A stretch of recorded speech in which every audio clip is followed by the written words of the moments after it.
I'm Paula Carr. I was the Executive Director of the Collingwood Neighbourhood House from 1988 to 2010. I want to start by telling you a story about our early years. I'm going to focus on our human resources development to begin with. The Neighbourhood House actually started in 1985 out of an express need that was identified by some residents that were living in the community at the time. They had been pulled together through a planning process with the Joyce Street Area Planning Committee. This was at a time when the SkyTrains were being developed in Vancouver, and the City of Vancouver had put together these planning committees to begin to start to talk about the impacts of the SkyTrain on those communities and neighbourhoods. When people started to get together to talk about those impacts, one of the things that came out of those discussions was the need to have some kind of organization within the neighbourhood that could both identify the kinds of services that would be needed, but also to be able to work with others to develop and facilitate new services coming into the community, and also to be the kind of organization that could build a sense of community to get residents to work together to actually improve the environment that they were sharing. So this all began with 5 people sitting around a dining room table in Marjorie Scarf's dining room, and they began to start to envision and dream what this could possibly look like. In the initial years, it was very much volunteer driven. It was these 5 people who then expanded and created a board of directors, and the board was very hands-on. Not only did they do the directions and the visionings for the organization, they got the society incorporated as a society as well as a charity. So when I came on board, they were still operating in a very hands-on kind of way, and they had done a couple of really wonderful programs that they had got established within the community that are still operating to this day. They got involved in doing some work with children and families. They had soccer teams, they had preschool programs, they were just starting to develop an after-school childcare program. And they also had began to start to look at the needs of the new population of immigrants that were coming into the community. And they decided to develop programs like ESL programs. And they also began to look at targeting board and staff members who reflected the changing face of our neighborhood. So we're looking for people who had recently immigrated or had been in the community for quite some time, but had an immigrant background. One of the first things that I did when I started at the Neighbourhood House was I worked with the board to have a strategic planning session to try to get a sense of where they wanted to develop next. You can imagine that this was a community that had absolutely no services and supports, or very few at that time. And those that were there, not many people were aware of them.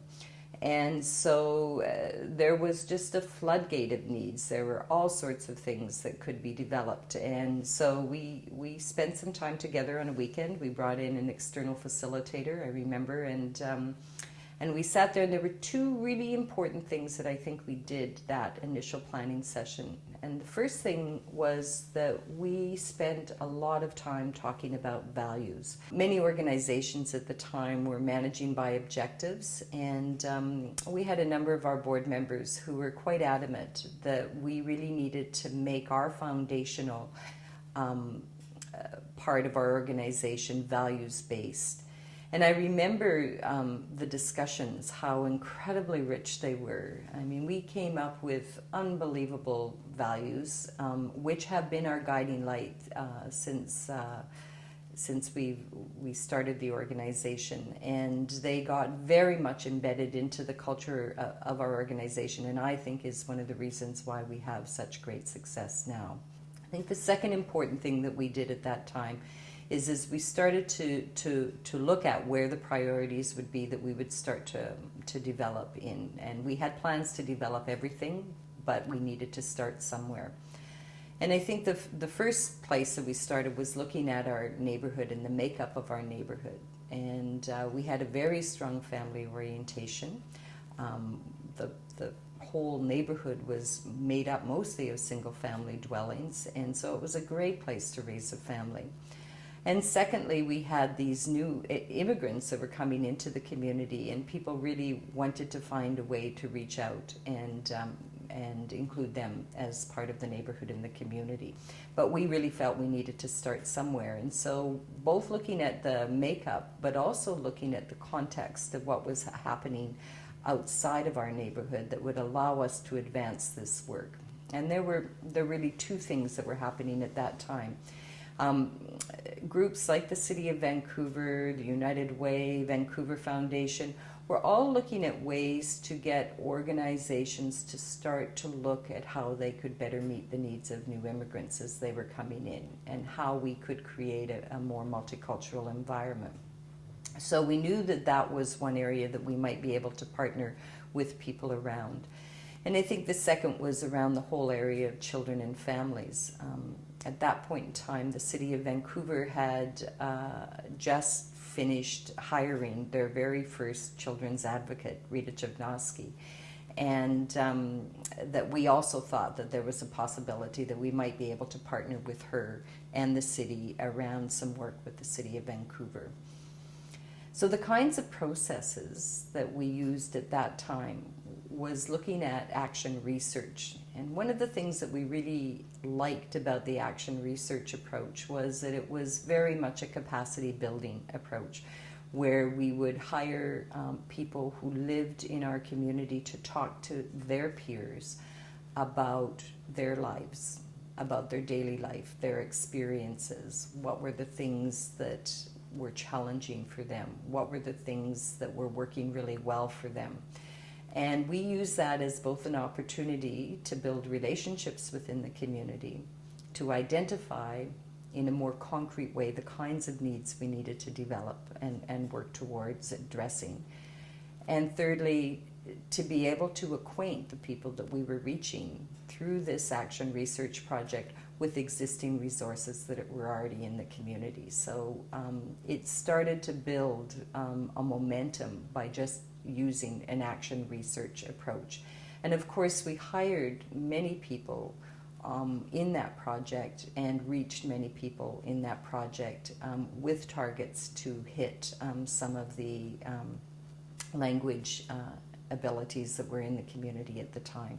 And we hired a volunteer coordinator, and that person was to set up systems to allow us to recruit, to orientate, and to sustain volunteers in incredible positions within the community that would both give them experience that they could build on, but also be able to draw out their gifts so that they could contribute to our community's development. And we continued to keep the dialogue and discussion about our values constantly in our conversations every day.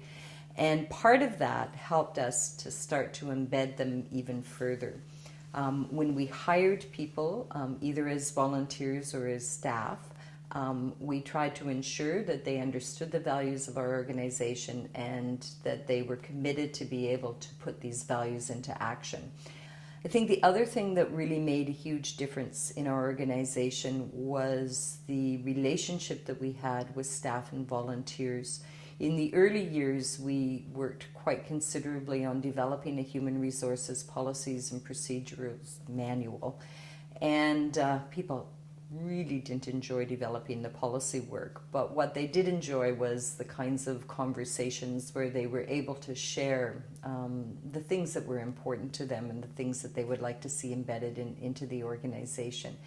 And one of the things that was very clear to us is that our beginnings came from volunteers, from people who actually had an interest in improving their community in some way and were motivated to do that. And that was very core to what we wanted to have in the foundation of our organization. And so always having opportunities where staff and volunteers could work together, where they would be treated in the same kinds of ways, I guess without, the major differences is payment.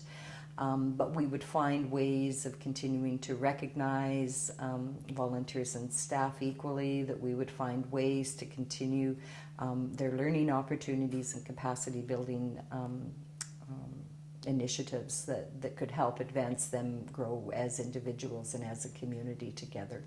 And I think even when we became unionized, that was very fundamental and embedded into our first collective agreement, is the partnership and the relationship that staff and volunteers have.